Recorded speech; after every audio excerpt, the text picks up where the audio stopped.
Okay, ladies and gentlemen, we are going to get started here. Good afternoon or good evening, and welcome to the Office for the Advancement of Research's second book talk for our Spring Book Talk series.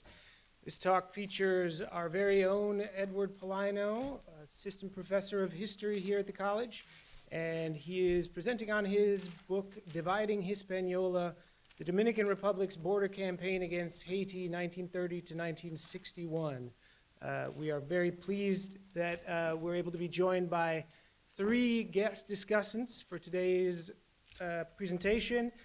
Ed's going to introduce them in a little bit more detail, but they are, starting from all the way to the left, Dr. Chantalle Verna of Florida International University, Dr. Anne Eller of Yale University, and Dixa Ramirez, also of Yale University.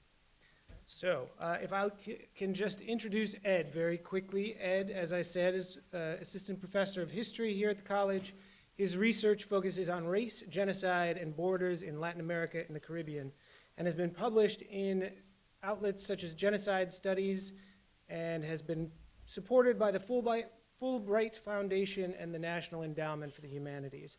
Professor Paulino is also the co-founder of Border of Lights, which is an organization that commemorates the anniversary of the 1937 Haitian massacre and promotes solidarity with Dominicans.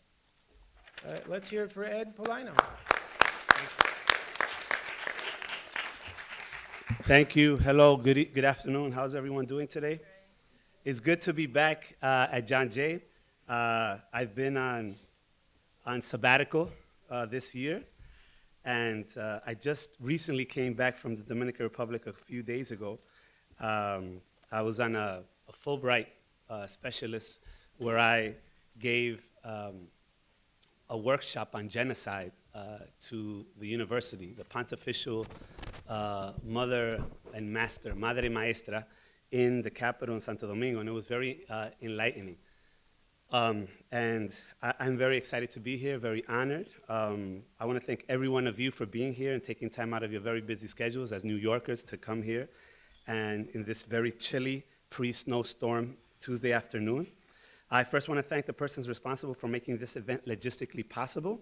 I want to thank the Office for Advanced Research, OAR, the office that is so vital in helping faculty discover known and unknown grants, reminders of deadlines so that we can go into the field and collect and produce and disseminate knowledge, not just to our John Jay community, but also to the broader society at large. In particular, I want to thank Dr. Daniel Stageman, Director of Research Operations, Rachel Friedman, Research Communications Manager at OAR, who were the first to extend this invitation to me, very generous invitation. And were very supportive throughout the process. I also want to thank Patricia Samperi, Science Grants Executive Assistant and OAR Travel Liaison with John Jay at the CUNY's Research Foundation, and her logistical prowess with travel preparations and making sure that our wonderful panelists arrived safely in New York City for today. It is a great honor for me to be here at John Jay. I've been here since August 2002, and I have seen the school grow in many unexpected ways. And also how we have maintained, while we have maintained our teaching bona fides, we have become more research-oriented institution. And as we continue to grow, I am glad the school recognizes the need for events such as this one that offer an invaluable experience and teaching moment for what we can all agree is the best thing that John Jay has, which is our students. Educating them, educating for justice, and I would add, educating for social justice. With that said, I want to thank the three panelists here on stage, amazing, amazing scholars and friends. Since we only have 60 minutes, each of them will have a little spiel about how their work is important, and particularly in relationship with my book and others. And after their small mini presentations, I'm going to, a la DeGrasse Tyson in the Asimov lectures that he has every year, I'm going to start a conversation, and you guys are going to be like a fly on the wall listening and taking questions. And at the end of the hour, we're going to open it up for questions that we're going to be so excited for us to have. So I want to quickly start out, very brief introduction because we don't have a lot of time. In the middle here, we have Dr. Anne Eller, who's an assistant professor of Latin American Caribbean history at Yale. Her research focuses on the political struggles around emancipation and citizenship in the 19th century. Her most recent book is We Dream Together, Dominican Independence, Haiti, and the Fight for Freedom. And I told them, please feel free to share with us their wonderful accomplishments. Second is Dr. Chantalle Verna. She is an associate professor at the Florida International University, where she focuses on the culture of foreign relations, especially concerning Haiti and the United States in the mid-20th century. So she's not only in the Department of History, but also international relations. Her most recent book is Haiti and the Uses of America, Post-U.S. Occupation Promises. And third is Professor Dr. Dixa Ramirez, who's an assistant professor of American Studies, Ethnicity, Race, and Migration at Yale University. And her forthcoming book, like literally a few days from now in April, is called entitled Colonial Phantoms, Belonging and Refusal in the Dominican Americas from the 19th century to the present, which she argues that Dominican culture has been sidelined or, as she says, I love this word, ghosted, by dominant Western discourse, and looks at how the Dominican Republic has been compensated or not. So without further ado, I want to introduce our first speaker, Dr. Anne Eller.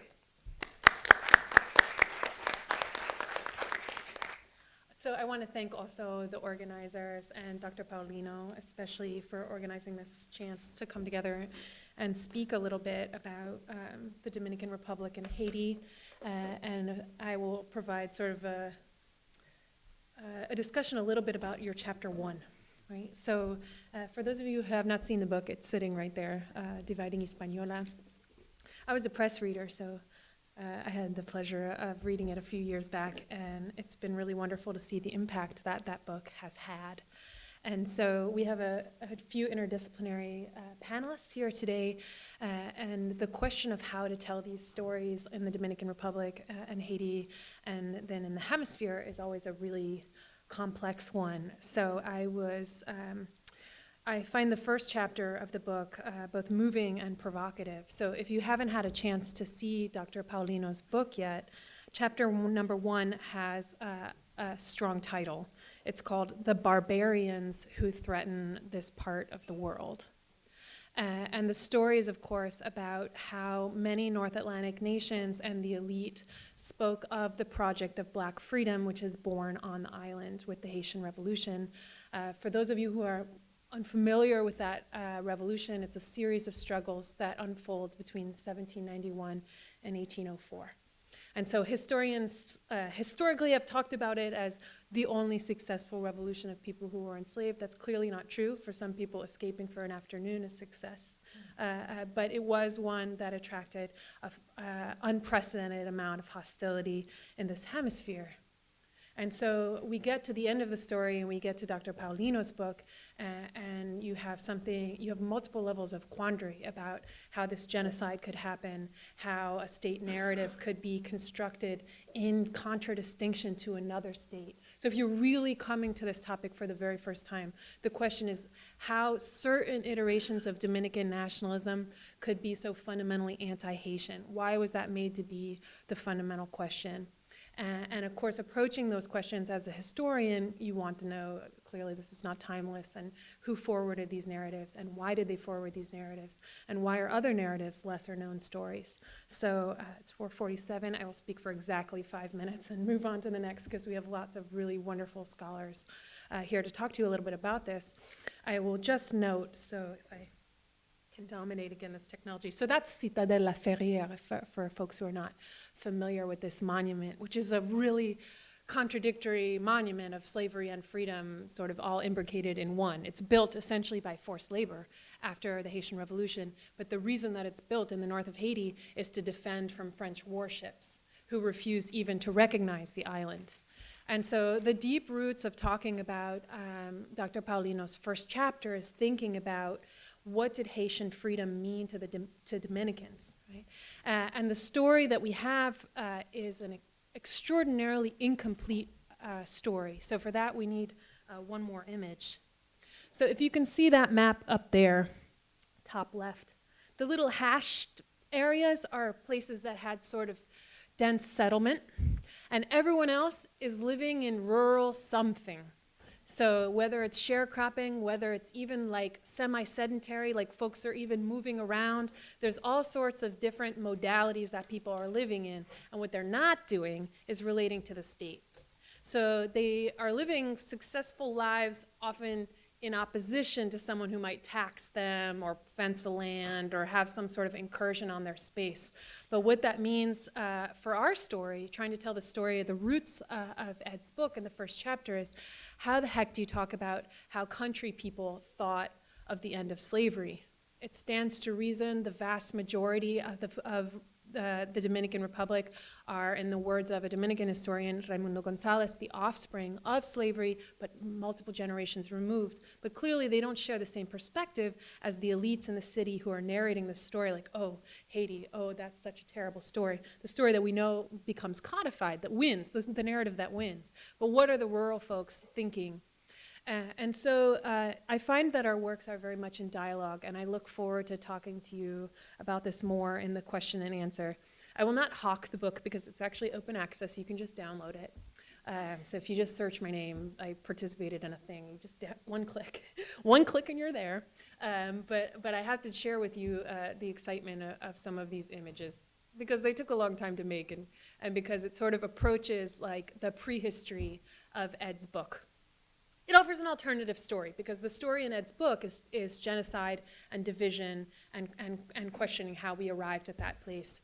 And so most of these folks, the only way that you're going to get at their lives is dictionaries, things that don't appear historical for historians, what other scholars sometimes call folklore, what we might call oral tradition and other forms of knowledge that are not based in alphabetic literacy.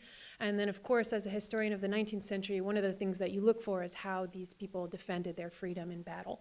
Because anytime they get in trouble, you have a minimal state archive, totally fraught, got to turn it upside down, totally hostile towards the subjects with all sorts of adjectives that you just erase, flip, turn inside out, and everything else. But you have some kind of story of what the size of their world was and what they thought freedom meant, what their fears were, and what their solidarities were. And so in my own work, which I think, again, sort of dovetails or forms sort of like an interesting preamble to the discussion that we'll have today, Spain comes back. So when you think about Dr. Paulino's book and you think about all of these narratives of Spanishness and how much the elites insisted that this was true, even though there's no archive until 1859, many of the books that are circulating when Haiti and the Dominican Republic, which are for a short time united, separate in 1843-44, it's only Thomas Madieu, a Haitian historian's book that's circulating in the capital. It's really, really hard to tell these stories. And this tiny elite says the story that somehow wins all the way through the 20th century, which is we are so Spanish. We have nothing to do with the other side of the island. Our religion is this, their religion is that. Our form is this, our form is that. Our history is this, our history is that. And so basically they negate and deny the history of slavery that unfolds across centuries in the Dominican Republic as well, and insist that they're super Spanish. And so then if you are just approaching this history for the very first time, you'll see all the flags at the bottom. The Caribbean is the center of the world. If they haven't told you that in history classes, then we're telling you now. And so this is the place where empires are made. This is the place where all the capital forms the Industrial Revolution. It's on the backs of people who are laboring on plantations in the Caribbean. So it's not surprising to us that these sorts of spaces would change hands many, many times. And so basically what happens in this place right here is while the U.S. is all distracted, because it seems that they're going to be more and more hegemonic power in the region, while the United States is all distracted, Spain comes back, exactly during the Civil War, essentially. So there are like interests in the United States that have been growing and growing vis-a-vis the Caribbean, but in that moment when they're distracted, in comes Spain, and you would think if this story that ends up being this hegemonic story that we see in Ed's book, if this were really the real history at that moment in time, then when Spain came back in 1861, you would see peace. You would see, I want to say prosperity, some kind of evil form of prosperity, because it's 1860s. I'm happy to talk about that in the Q&A. But what you actually see is a massive rebellion. And so between 1863 to 65, so almost exactly the same years as the United States Civil War, you see Dominicans and Haitians fighting together. And the logic of their fighting is that we are defending the end of slavery. And this is the cradle of the end of slavery, both in the Caribbean and arguably in the Hemisphere and in the modern Western, all the qualifying quotes that you need for that, world. And so they burn the place to the ground. Like 2/3 of the territory is mobilized in struggle. People burn their own homes repeatedly. They flee into Haitian territory. And the markets and munitions and solidarity that flow back and forth between the two nations is such that you reach a real high point of a story that almost was. And so at the end of that moment in 1865, there are folks on the top of the island, we could talk about it in Q&A, it's always the most radical part of the island, that say, you know what we need here is dual citizenship between Haiti and the Dominican Republic once more. And that is the vision that is almost born. And that constitution establishes jus soli citizenship. There's lots of law people in here, I'm probably mispronouncing it, whatever. You know, the birthright citizenship, which is not abrogated until the citizenship crises of the 21st century. And so I just thought I would plant that kernel of these stories that are really hard to get at, and so that we can understand the real power of Dr. Paulino's work when he sees how much distortion and how much violence has to be mobilized in order to erase these solidarities, not just from the written record, but also the practice and massacres of the 20th and problems of the 21st century. So, thank you. Thank you, Professor Eller. Now, Professor Dixa Ramirez. Hi, everyone. Thank you so much to Dr. Paulino for inviting me and for the organizers for making this happen. There's actually a really interesting format in which Dr. Paulino was asked to talk about his book, but he is so kind as to allow us to talk about our works and how they connect with his. And I'm just going to hopefully figure this out. Okay. There we go. So I'm gonna keep it super short. That's my book cover, and it's about to come out, which is very exciting. Thank you.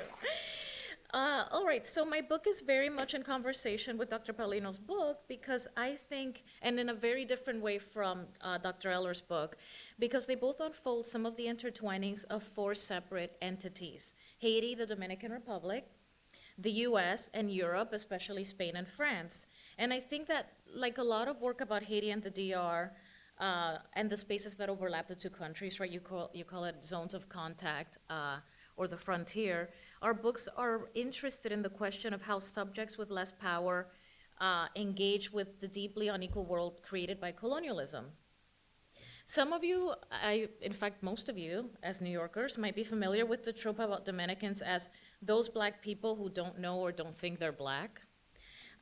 So my first book, Colonial Phantoms, shows why this has come to be and how it relates to larger Western imaginaries. I study how Dominicans have wanted to be and have wanted to be recognized and seen, even if on their own terms, by the global powers. And I study the complicated contours of these responses, even especially when they're not emancipatory, right? Even when they are, for instance, anti-Haitian, right?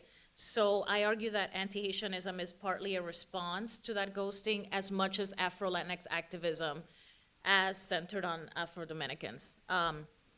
I argue that dominant Western discourses have ghosted Dominican history and culture despite its central place in the architecture of the Americas, not only as the first Spanish colony in the Hemisphere, but also alongside Haiti as an exemplar of black self-rule. And I think Dr. Eller was talking about this a little bit. However, what Haiti came to represent in the Western imaginary overshadowed the other examples of free black subjectivity as they predominated for centuries on the eastern side of the island, what we now know as the Dominican Republic. And here I just have a pre-Haitian Revolution map of the island. So in associating the Dominican Republic with revolutionary Haiti, outsiders conflated what had been the toppling of the wealthiest plantation society at the time, French Saint-Domingue, with the majority mixed-race free population that lived largely from cattle ranching and other forms of non-surplus subsistence for centuries, Spanish Santo Domingo. And to be clear, as I've had many conversations with Dr. Eller about this, these economies were very intertwined and relied on each other, right? They're not separate. The understudied Dominican example exists beyond the recognizable and often oversimplified visions of Haitian insurrection that inspired fear or hope in broader Western imaginaries. The free black and mixed race negotiations of a slaveholding, impoverished, and scarcely populated society that developed in what is now Dominican territory are often too murky, compromised, and foggy to grab the kind of attention understandably reserved for narratives of slaves toppling masters. I show how Dominicans from the 19th century to the present day have endeavored to make themselves legible within New World histories and narratives that have erased, misunderstood, or inserted them as inferior others.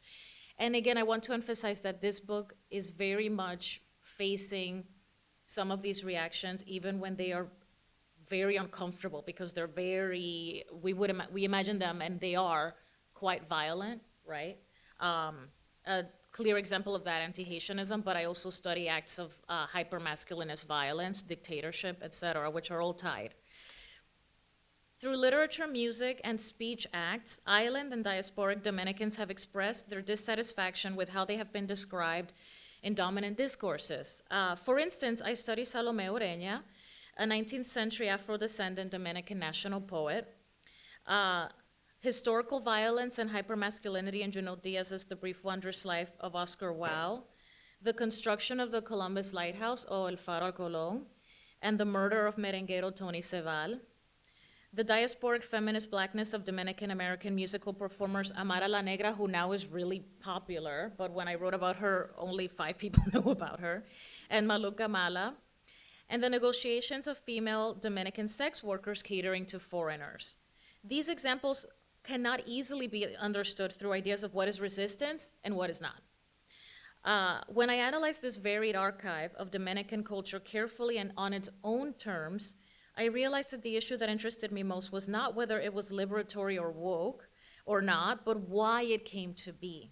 And my argument is that all of these examples in some way show a grappling with the ghosting of the Dominican Republic. When Dominicans migrate from the countryside to Dominican cities, and when they emigrate from the DR to other countries like the US, they often carry traces of the country's singular history and its subsequent ghosting in embodied memories. The Dominican subjects that create and reside within the cultural text I explore recreate and engage with the ghosting of the territory's history and singularity in gestures and speech, and more lastingly through the written word. And some of you might be familiar with the work of, for instance, Junot Diaz and Julia Alvarez, right? These writers. But also people like Romeo Santos, right? Who is a half Puerto Rican, half Dominican singer whose medium is bachata, a rural Dominican genre. Moreover, migrant Dominicans incorporate gestures, languages, and expressions of the cultures in the host countries. For instance, Romeo Santos himself, right? His bachata is not the original bachata of the rural Dominican Republic. It has changed, his environment in the Bronx and New York City changed the genre. And just to finish, I'm going to give you 2 examples of the kinds of readings I perform in the book. I'm a literary scholar, not a historian. For instance, consider the Dominican mythical figure of the Sea Guapa. Some of you might be familiar with this figure, a simultaneously alluring and terrifying creature whose feet face backwards. Ginetta Candelario, another scholar who's in conversation with all of us, argues that the Sea Guapa is not a legend of Taino origins, as she is popularly understood. Instead, the Sea Guapa was an invention of 19th century Dominican nationalist Francisco Javier Angulo Guridi, who, like several of the political leaders Paulino traces in his book, was trying to make Eurocentric sense of what was in fact a deeply messy history of blackness on the island. In this sense, the Sea Guapa, as a figure of contradiction and ambivalence, manages several ghostings, including the violent genocide of indigenous people on the island, but importantly, and I think crucially, and I think in conversation with Eller's and Paulino's books, the suppression of Black freedom as it predominated in this territory. And I want to suggest that the invention of the Sea Guapa figure for the purpose of denial and erasure does not produce absence, Instead, it produces an entirely new presence. And in fact, I have this amazing image that another French scholar of ours, Elizabeth Manley, sent me recently, and it's from a 1968 issue of El Bollo Dominicano magazine, which purports to include images of the famed mythical figure, the Sea Guapa, and you can see how they have distorted the image to show her feet facing backwards, which is kind of fun. And I will end there. I'm just gonna throw a fun picture to maybe encourage you to ask about it in the Q&A, but I'll leave it there. Thank you so much. Thank you, Dr. Ramirez. And last but certainly not least, Dr. Chantalle Verna. Well, honor, everyone. Honor. I know it's 4 o'clock. I could have said no just because of the time, Paulino. No, my nap time. No, it's great to be here. It's great to be back in the city. For those who may not know, I was actually born and raised in New York. And this, like you, I think for me has been a very biographical journey, both intellectually and with our identity. So I was born and raised of Haitian parents here in New York City, like many Haitian diaspora journeys. And now I live in Miami. I moved from New York to Miami. And then I went to grad school in New Orleans, to undergrad in New Orleans. And I think that's when I kind of began to really, this connection, more of a connection between the US and the Caribbean in my New Orleans experience, seeing that a little bit more hyper. And then moving up the Mississippi to Michigan for grad school, where we first had an opportunity to begin this conversation.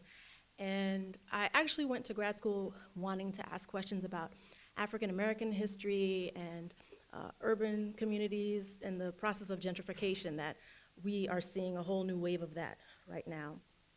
And I wanted to understand that why is it that if our communities were very much in need, why did we look outside?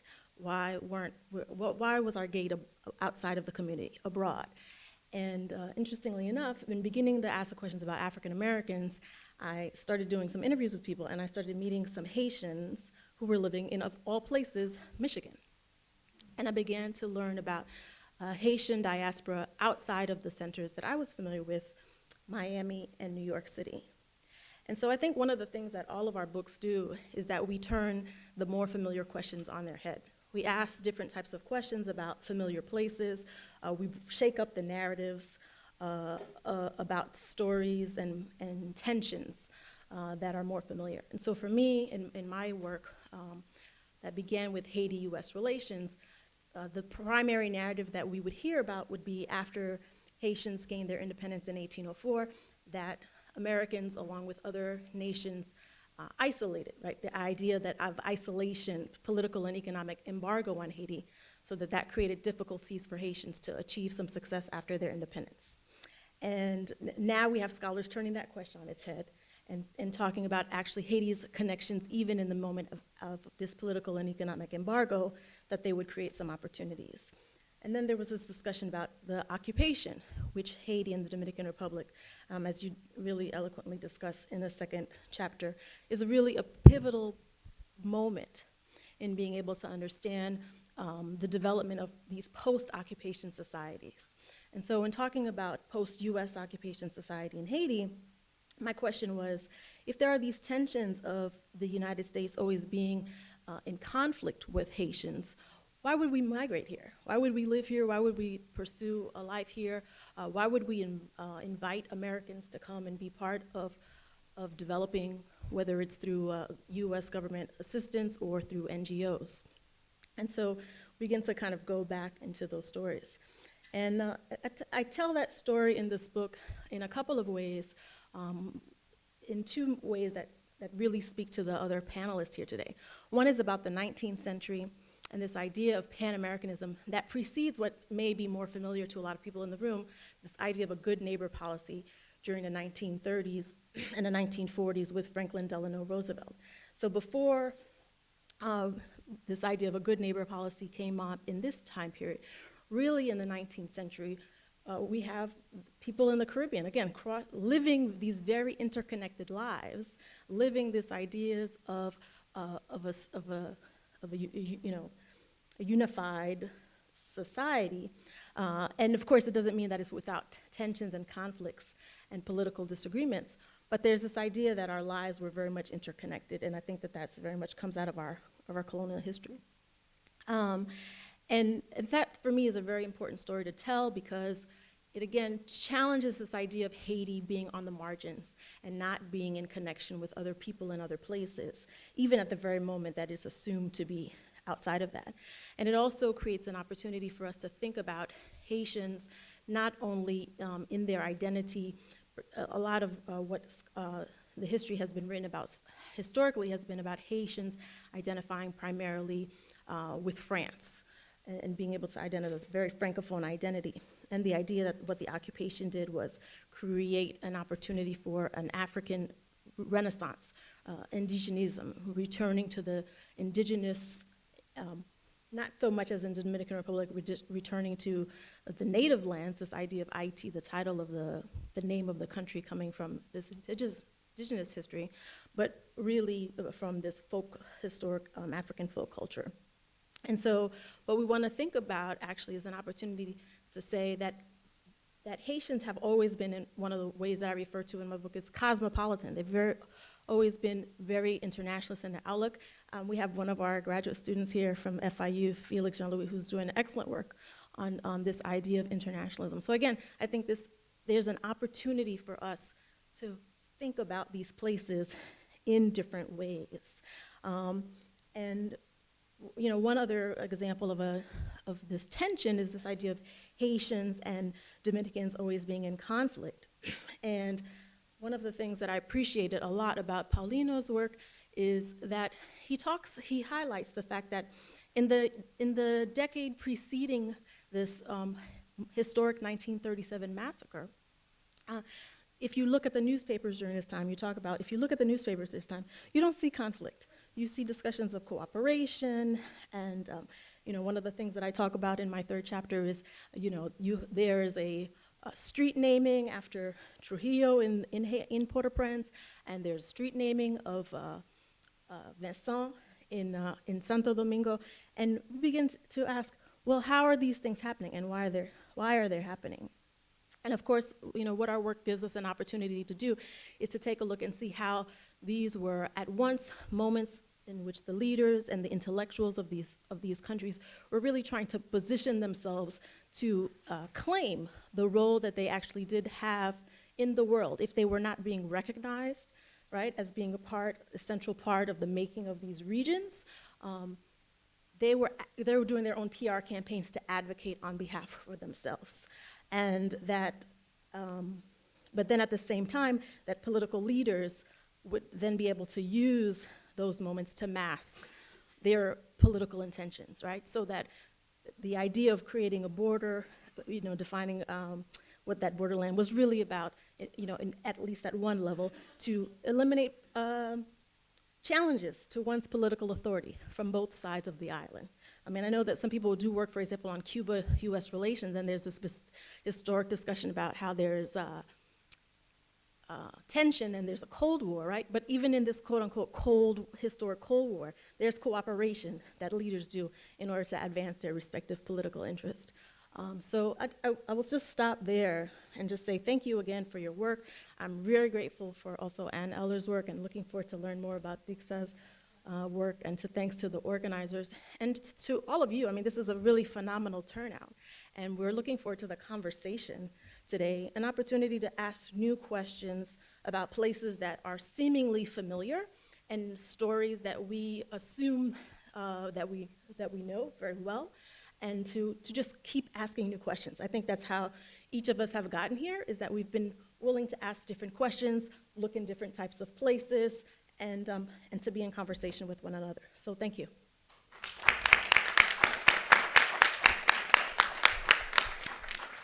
Thank you very much. That was great 3 presentations. I want to open it up to my conversation now with the panelists. And then hopefully if I have a few minutes, I want to show you a little video. And then we open up for Q&A. Okay, since you were here Professor Verna, the last one. I'm going to start with you.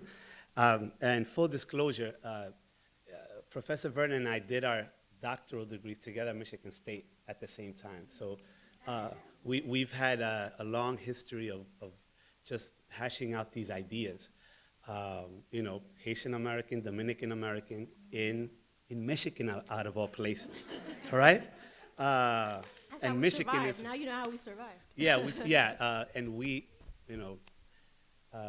cried. I mean, we can talk to students about the sacrifice of the acquisition of knowledge and leaving families and the taking the monastic oath of poverty.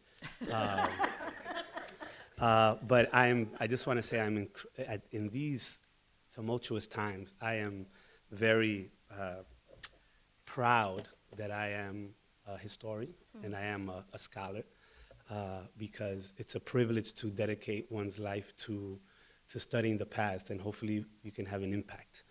As one of my professors used to say, I love being a teacher because I don't exploit and no one exploits me. Thank you. So Professor Verna, in the last few years in the United States, we've all come to know the term Black Lives Matter. It's been a mobilizing theme and powerful, historic proportions. Let me ask you, why does Haiti matter?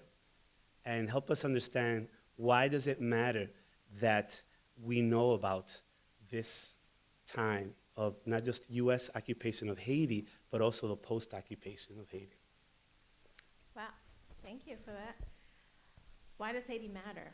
I think Anne Eller said it really best, like everything, the world really is centered in the Caribbean. I mean, especially this world that we live in today. So much of our society, our economies, and our political structures have emerged from the struggles that took place across the Caribbean.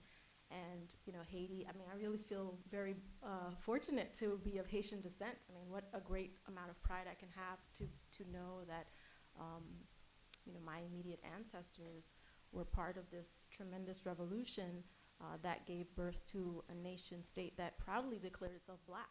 I mean, we're talking about Black Lives Matter. That declared in its constitution that all persons who set foot on the territory and become a part of the society would be declared black, right? So, I mean, this is really putting on its head what we are experiencing today, where there's really global white supremacy. We don't talk about it that way. I have a good dear friend and colleague in anthropology, Andrea Quilly, and in conversations, these kind of conversations that you're talking about, she talks, she would use this phrase, this global white supremacy, and I just paused and thought about it for a minute, and it's absolutely true. In so many ways, the ideas of elevating whiteness and really minimizing and denying the beauty, the power, the brilliance, and just the presence, the human existence, and the actual presence of blackness within our societies. And so I would say in a nutshell, Haiti's very existence from 1804 to the present, I think that's why studying not only the occupation, but the post-occupation, and that's why this 19th century work is so powerful, because what we do is we go into the crevices of the history of the moments what people have historically focused on. We talk, in the beginning there was a discussion about the revolution because it was a challenge to French colonialism. There's a discussion about occupation because it's about US foreign intervention. But it's like, let's get from the inside to our history and our perspective and, why we were invested in, what is it that we were involved in, and our lives and our stories and our visions of nation and region and world, those matter. And so that's the way I would say how Black Lives Matter through the lens of Haiti. Yeah. So that's interesting. I mean, I was at St. Francis College years ago, and I saw this eminent art historian of Haiti from Yale. I forget his name. But Ferris Thompson? yes, I think it was him. And he was talking about art and Haiti, right? And then he just veers off and talks about kind of the knowledge that the transatlantic or Middle Passage could not destroy, right? So toward the end, 1801, 1802, Napoleon sends his brother-in-law, General Leclerc, with like over 12,000, is it? soldiers to defeat Toussaint Louverture, and later on Dessalines and Christophe. And this professor is saying that the Haitians still retain knowledge from the west coast of Africa, like iron smelting and with burning metals, because what they did is one of the weapons they used to defeat Leclerc's army was to make these type of kind of metal, kind of small kind of boomerangs in a way. So what they did is they threw them at the horses that the soldiers from France used. I mean, that for me, I still remember that, right? Like there's something that, migration cannot destroy, totally, kind of completely knowledge that is learned. And also, I remember about these classes I've had throughout the years at John Jay, and when we talk about slavery, what I do is I put 1804, then below I put 1863, 1888, 1886, and 1888. And I tell them, okay, and I put the countries, the US, Brazil, Cuba, Haiti, which country was the first one to kind of abolish slavery? And we get to Haiti, 1804, right? And then the next year is 1863 for the US, right? And I said, 1804, 1863, Emancipation Proclamation. I mean, imagine, decades before emancipation formally reached the United States, Haiti was already kind of negotiating what it was to be free formally. And then later on, Cuba is the penultimate country to abolish slavery in 1886, and then Brazil with, A Lei Dourada, or the Golden Law in 1888. So, of course, for us, Haiti matters, but it gets lost. And so my next, so I'm thinking, Professor Eller, it's like, if it's kind of intuitive that Haiti does matter, why is it that some people argue Haiti has been paying for being the first Black Republic since 1804, but also why these two currents, not just why they emerged in the Dominican Republic after Restoration, but why did the kind of anti-Haitian pro-West arguments to define Dominican identity or nationality come out winning? I don't think the victory is complete. I think the fact that we're having these conversations is a testament to the interests not only of the folks gathered here today, but I think a lot of activists and others in the Dominican Republic, in diaspora, and in the Haitian diaspora and in Haiti. So I just want a hat tip to all those organizations, including yours, actually, Border of Lights, doing with all the tremendous energy to talk about how these stories have been made more subterranean. Right, but so Professor Verna was talking about this, about the tremendous pressures right after the revolution, and they're external and internal. I mean, so I always say, just go read Michel Wolfe-Touillou. So if you're not familiar with him, he's a Haitian anthropologist and who just recently passed a few years ago. And if you think you want to write about a topic, I would just say, just make sure that he hasn't written about it first, because his mind is so incisive and his writing is so lucid and beautiful and complete. And he looks at some of the isolation that we were talking about is discursive, right? So there's still trade going on, but there's all of this pressure, right? To the extent where, if you are familiar, for folks in the room who are familiar with the processes of Latin American independence, it's not really much of a social revolution, although they're very fundamental. Particularly in places like Venezuela, there's a ton of fighting. But many places, it's sort of one elite is lopped off and the next elite is there. And they also join on the anti-Haiti train, because the story of the end of slavery and the story of Black freedom becomes one that a North Atlantic elite, to be sort of crude about it, and all the folks who benefit from white supremacy in these decades insist upon. And it becomes so deep that even map makers get involved. Like in Colombia, there are map makers who redraw, instead of the Mar Caribe, they write Mar Atlántico, because it would be better to be bordered by the Atlantic Ocean, and because the story of Caribbean freedom is one that is untellable. And clearly, obviously, also that has domestic costs internal to Haiti.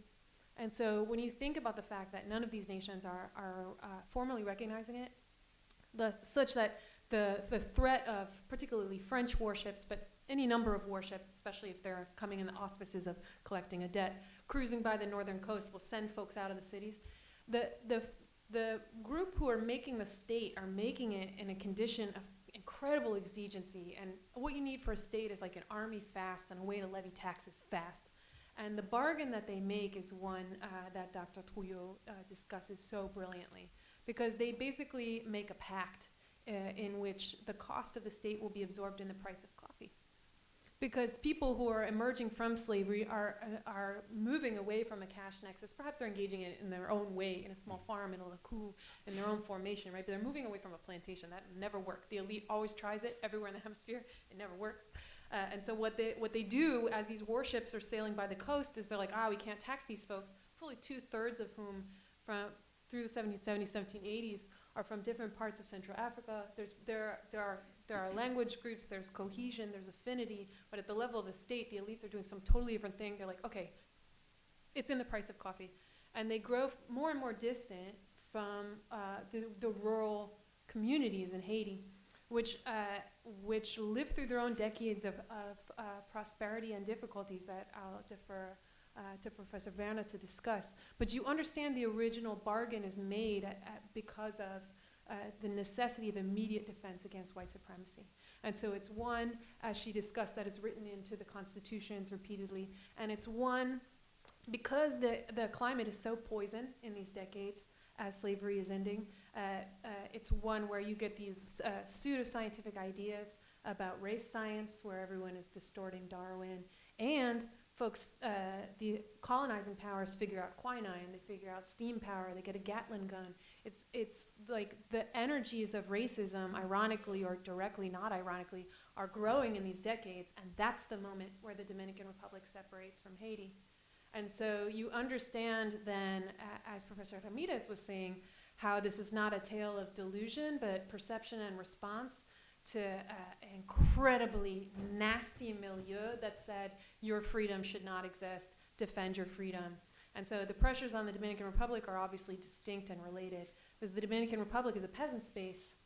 And so, and the story of the 19th century is you better have some kind of industry to defend your nation, race nation. I mean, like, you see the path from the end of slavery to Hitler. You know, you as a genocide scholar, you see that, right? And so that is a distinct pressure on the Dominican Republic too. Like, what do you even have here? Cattle, wood, wax, bees. Like, is this even a state?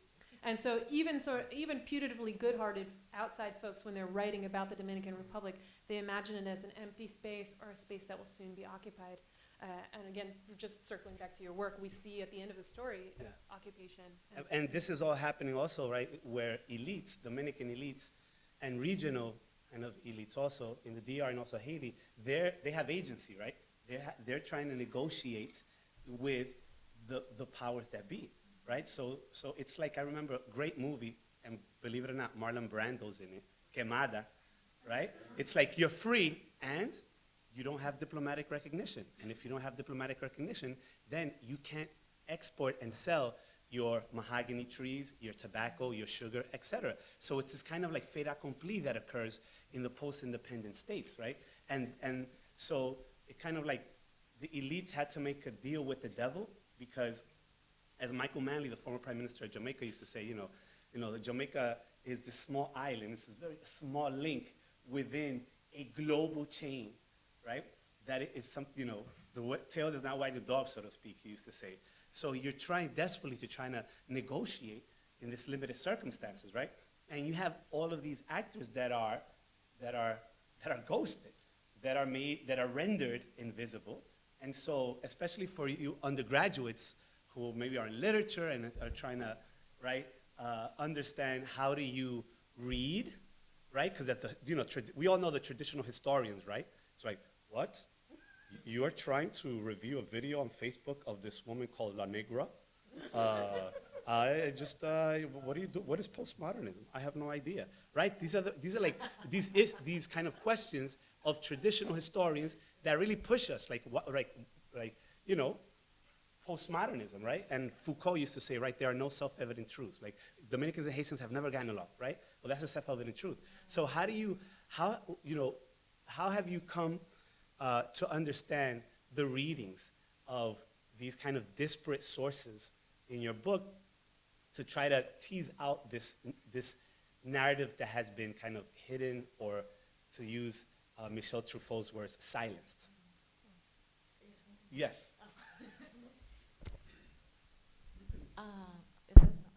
Thank you so much for that question. I think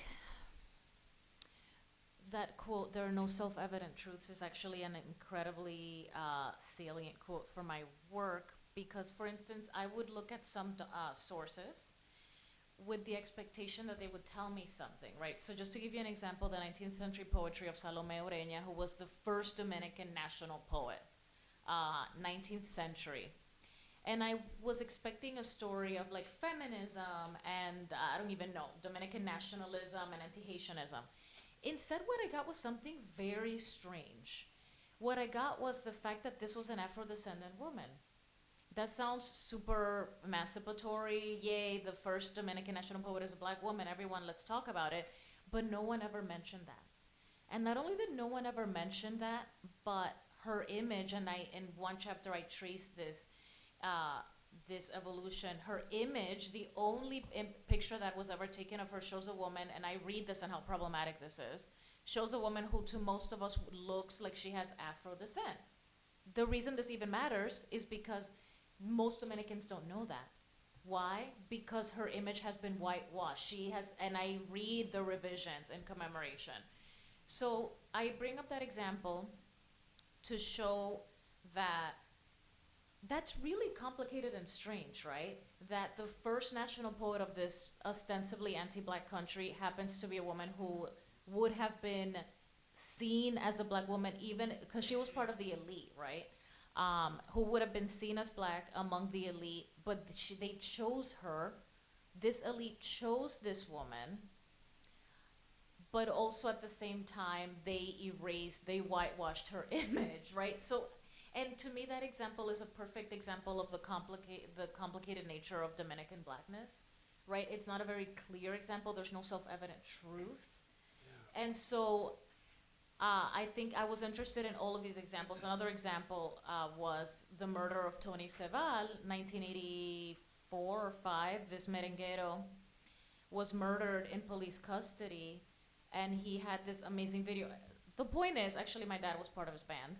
The point is that soon after his murder, there was a huge kind of vigil, similar to the vigils happening in Brazil right now, actually, in protest of the murdered Afro-Brazilian activist. What's her name?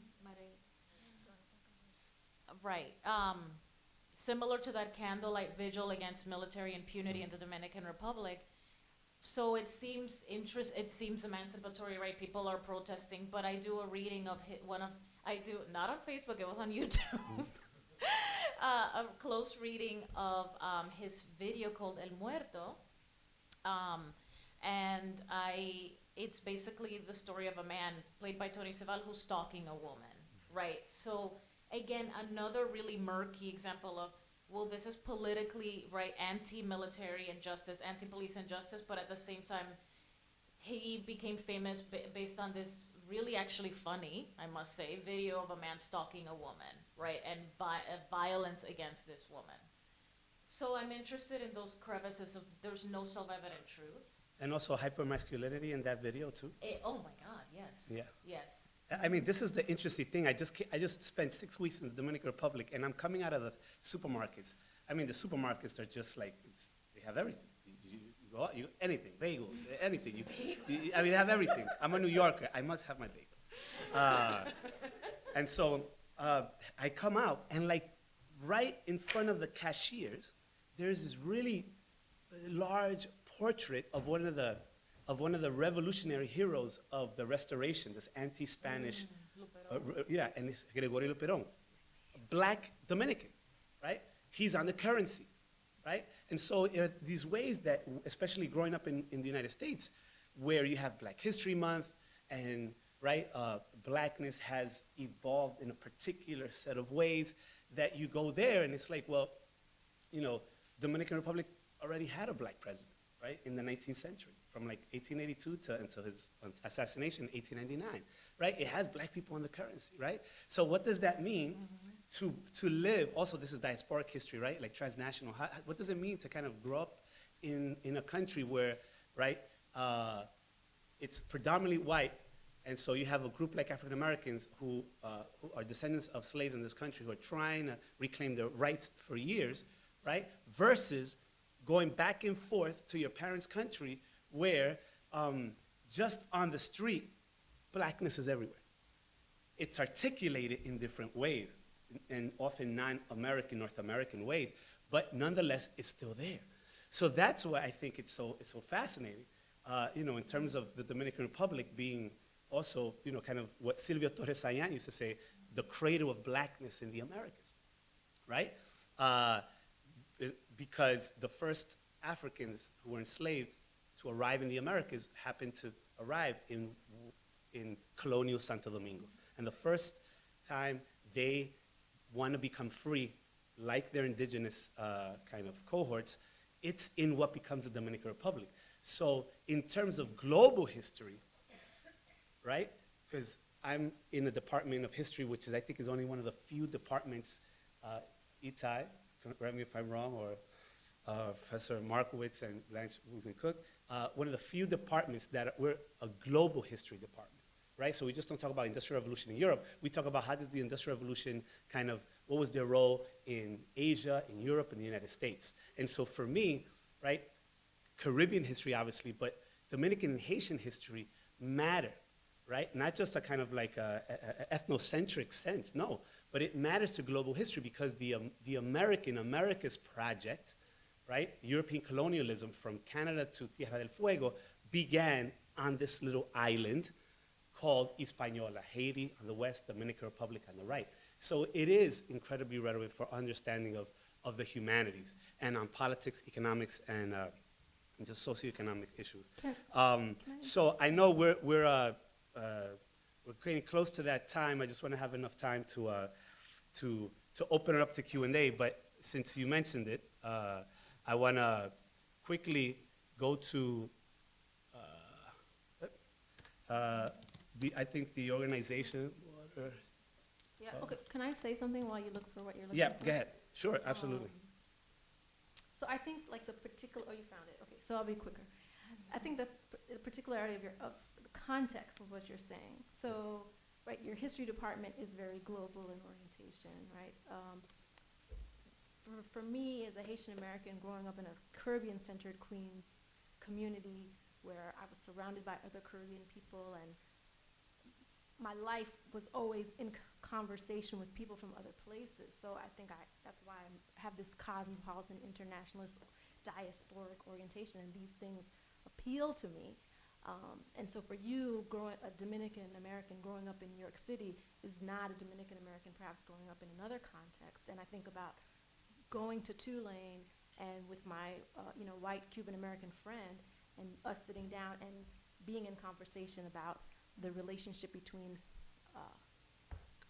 revolutionary movements in Cuba and black civil rights movements in the United States, and having a Yuri Kochiyama, introducing the Afro-Asian connections, like all of these sort of connections.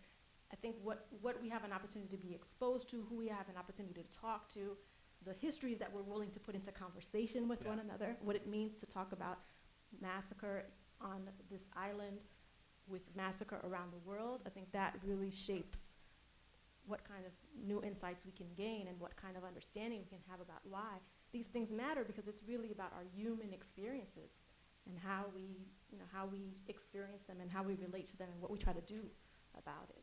Right. And for us today, I think with Border of Lights, what is possible in the future. Right, and I mean, I am a co-founder of Border of Lights. One of my colleagues, Dr. Michael Pfeiffer, who's a nationally known expert on lynchings in the U.S., was able to go and visit, and it's part of my book, so I can end here. I grew up in New York City. I didn't grow up in Washington Heights. I grew up in the Lower East Side, like 60 blocks from here. I grew up next to Baruch houses and Alfred E. Smith houses, across the street from the Brooklyn Bridge. And I grew up with Puerto Ricans, some African Americans, and Chinese Americans, Cantonese-speaking Chinese Americans. not Mandarin. Mandarin will come later in the 90s from Fujian province and speaking Mandarin. So you go into the store, and I'm in the middle, and you have an old person who only speaks Cantonese. He can't understand the young person who speaks Fujian or Mandarin. But then when I went to Washington Heights, I was like, oh my God. You know, it was like The Simpsons. I was like, oh my God, this is amazing. You know, it was like, and for me, it was very much a romanticized notion of what it meant to be Dominican, right? At a time in the 80s where my block and many blocks around the city were being ravaged by crack, right? Like, I'm not immune. Growing up, I was not immune to violence. And not unlike violence that many of my students here at John Jay or at CUNY often experience, right? And so for me, part of the book is also centered on this, what I call the genocide in 1937, where the dictator Trujillo ordered a massacre, not just of Haitians, but also Dominicans in 1937. And so for me, when I read this at the FDR Presidential Library, a document where the US Ambassador, Henry R. Norweb, is writing his boss, Secretary of State Cordell Hull, and saying a systematic campaign of extermination is occurring, I flipped. I was like, nah, not my people. Nah, no, son, that can't happen. Not my people, right? But that document forced me to go through the rabbit hole, right? Like the Matrix. I took the red pill to try to deconstruct, right, what it meant to be Dominican at that point in time. And so part of it, right, I'm a New Yorker, and I happen to come of age at the same time where children of, for example, Holocaust survivors are kind of opening up because the parents the survivors were notoriously like silent, right? They had, it was a traumatic event, they didn't want to talk about it, right? But slowly in the 80s, you see people coming, you know, that Goldhagen writes a book, you know, Art Spiegelman writes Mouse. So that seeps into the popular culture, like Shoah, the miniseries. I remember I read Milton Metzger's The Holocaust when I was 15. And so what it meant to be an American in New York at that time was also being exposed, thankfully, to these, because of PBS, this global history that tragically centered on or had, you know, dealt with genocide. And so for me, when I discovered for myself the massacre, I already had this kind of background of kind of global genocide. And so Border of Lights is really a kind of collective where it's a three-legged stool. We commemorate the lives of the victims of 1937, right, who were Afro border residents. These Black Lives Matter. They were Haitian and Dominican. Second, we underscore the historic solidarity between Dominicans and Haitians, particularly on the border, which these three panelists described in their wonderful talks. And three, we use our political leverage or whatever help we can get to lend support to the equivalent of the dreamers in the Dominican Republic. These Dominicans of Haitian descent, who many of them are politically disenfranchised, particularly after 2013, because of the sentence, 2013 168-13 sentence, that essentially stripped many Dominicans who were born and raised in the Dominican Republic of either citizenship or future citizenship, and also retroactively all the way back to 1929. So we do all of this. We do this on a GoFund. You know, we ask people to donate. And for me, it's important as a scholar, because scholars, and I think my department I'm so lucky because everybody was like, you know, I mean, they could have had a tie-dye shirt and be like, yeah, man, let's do it, dude. You know, they're like these 1960s revolutionary, like, of course, like, you have a commitment to your community and you need to support. And I think that helps because it's already ingrained. And being able to teach with people like Professor Snee their courses on genocide. So that's what helped me all these few years. But also, teaching at John Jay, also, because I also taught at this program called ISP here, which is like, you know, mud or like the triathlon. Every semester, at least back then, it's like you had to come up with your own course. It was like every semester with a triathlon, you had to be a mini expert. But it was incredibly stressful and intense and challenging, but it seeped in. And the seeds, I would not see it until years later. Why? Because it's an interdisciplinary program, so you always talk with somebody else, an anthropologist, a lawyer, et cetera. And so, unbeknownst to me, it would prepare me for years later to expand. And how do I expand? I expand in the TED Ed video. And so what happened last year is that I wrote to them and said, hey, I have a good story. I think it's important. I think there are many ways that you can you can teach history. And in a year, I wrote this script, Ugly History, the 1937 Haitian Massacre. I want to end with that. And it's only about 5 minutes, and I want you to see it, and then we can open up for Q&A.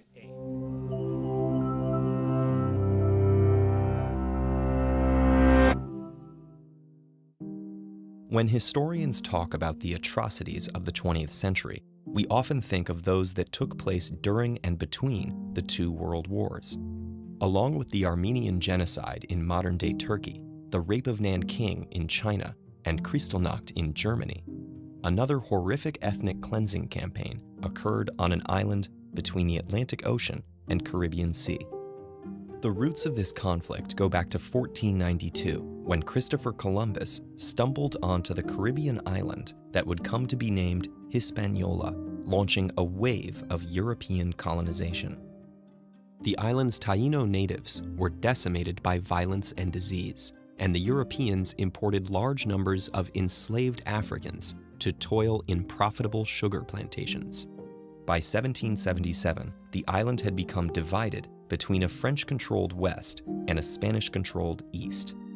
A mass slave revolt won Haiti its independence from France in 1804, and it became the world's first black republic. But the new nation paid dearly, shut out of the world economy, and saddled with debt by its former masters. Meanwhile, the Dominican Republic would declare independence by first overthrowing Haitian rule of Eastern Hispaniola and later Spanish and American colonialism. Despite the long and collaborative history shared by these two countries, many Dominican elites saw Haiti as a racial threat that imperiled political and commercial relations with white Western nations. In the years following World War I, the United States occupied both parts of the island.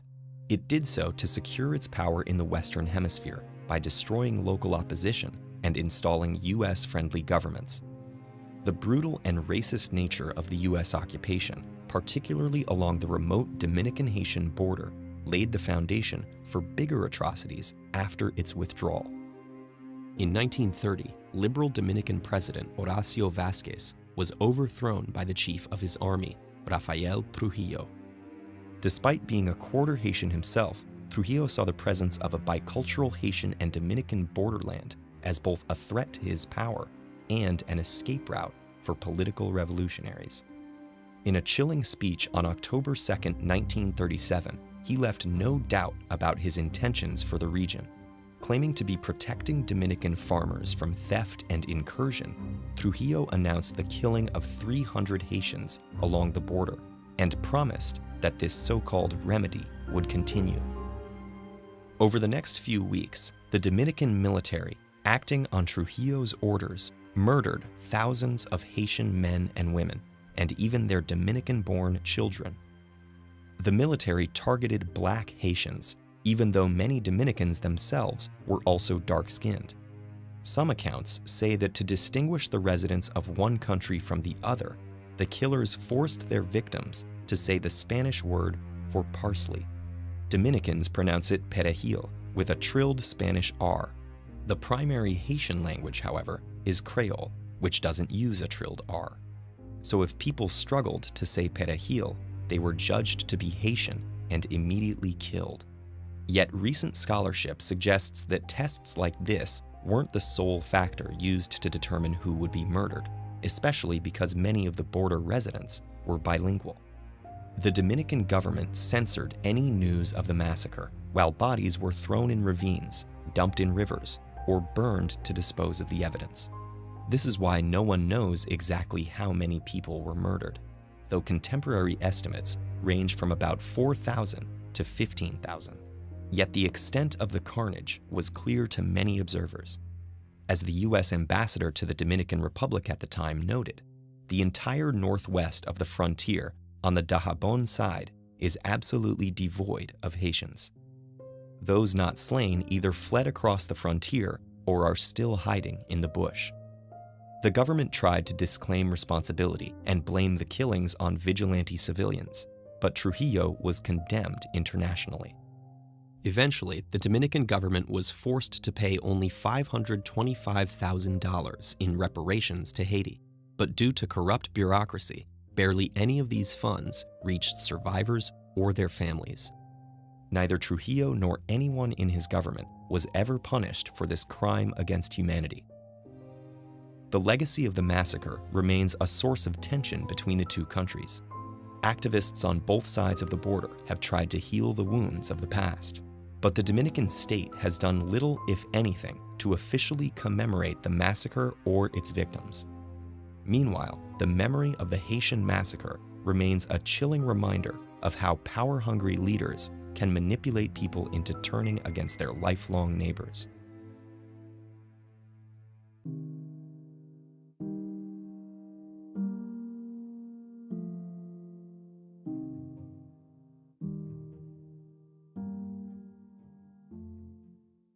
We can open it up for questions, Dan, if anybody has questions for our wonderful panelists here. In the back, in the red.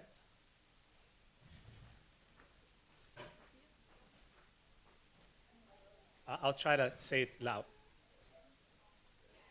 Sure.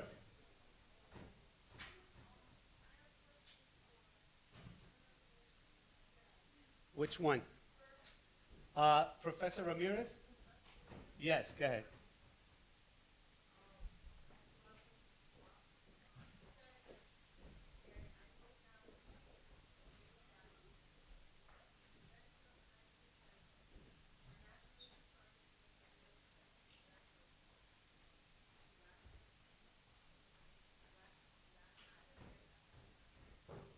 Did you get that? I think so. Would you like to repeat that for the audience? I do remember. Her question is about my example of the Sea Guapa. As I brought up that example to show how just one instance in which Dominican nationalists have grappled with what I call the ghosting of the region. In this case, the creation of the myth of the Sea Guapa, who many Dominicans have heard of as this kind of Arawak/Taino indigenous figure, but that was actually an invention of Dominican nationalists. I argue that actually very similar to Beloved. I don't know how many of you have read Toni Morrison's novel. Beloved is a ghost who grows up. She's a fleshy ghost. In many ways, I argue that the Sea Guapa is akin to a kind of ghost that it doesn't remain the same, but that becomes its own presence, right? And I use that example. I like that example a lot because to me, it really gets at what I'm trying to say, which is that the Dominican nationalism and other cultural practices, including emancipatory practices like Afro-Dominican activism, right? Like these efforts, right, are, I would argue, a result of grappling with this ghosting, right? Yes.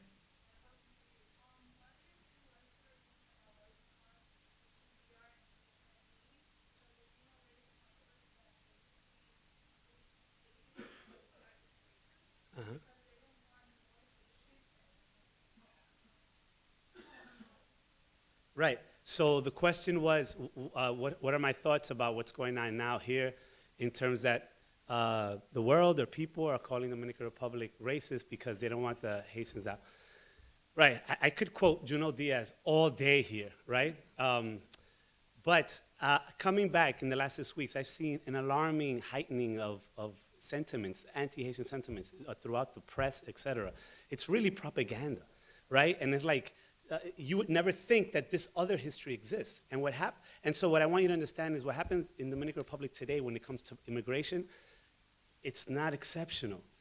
Where else is that happening here? You know, in the world, it's happening here, right? I'm on the board of the Northern Manhattan Coalition for Immigrant Rights. And let me tell you that since mid-1990s, 50,000 at least Dominicans have been deported to the Dominican Republic. You can't tell me that all of them are like these serial killers. They're bad. No, they're moms, they're dads, they're coaches. And we literally, every day in our uptown office, we hear people that you've read about taking their kids to school and ICE being there and arresting them. I mean, that's a travesty, right? And so, because in the US, the question is, what does it mean to be American, right? Does it mean that you have to be, that you're legal, and that if you're not, you have no rights at all? I mean, not just no universal rights. And so what's happening here, happening in the United States, is happening in the Dominican Republic, it's happening in France, it's happening in South Africa. And who are the immigrants in South Africa?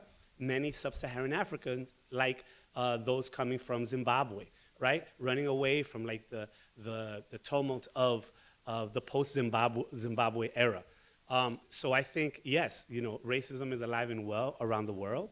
And, I really want people to understand that, like I learned in graduate school, right? You can't talk about race without talking about class, without talking about gender, right?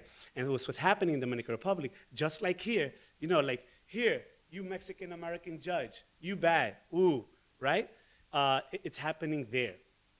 And that the media and the elites, what happens is they use this kind of xenophobia, anti-Haitian sentiment as a way to kind of distract, right, people from real problems. And what are the problems? One of the highest rates of femicides in the Americas, right? Corruption that, according to any mainstream kind of organization, right, the Dominican government is shamefully like in the top 10. A level of inequality that it's palpable. And I don't even have to give you statistics. You go and there's a condo right next to a kind of, a shanty town, right? So all these issues, right? Like the price of bread, the price of gasoline, right?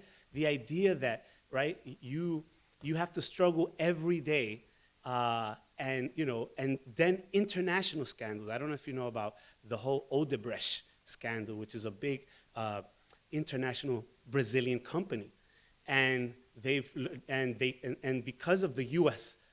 Justice Department, they've arrested people around the world, like Brazilians. Dominicans have arrested some, but then they just released them, right?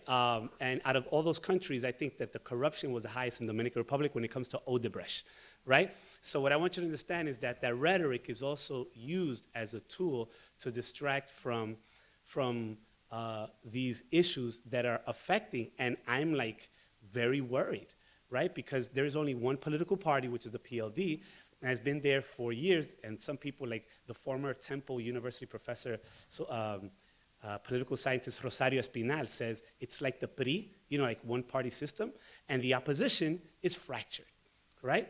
And so it's very easy to be very cynical about what's going on in the Dominican Republic. For me, I'm a teacher, I'm an educator, and every time I want to get cynical, I see the young people, and I see my colleagues, and I'm like, we need to do as much as you can to educate, because in the end, we can help those people in the Dominican Republic, but in the end, they have to, in the end, they're the masters of their destiny. They have to come up and, when I got to the Dominican Republic, that guy in Florida shot those 17 people in the school.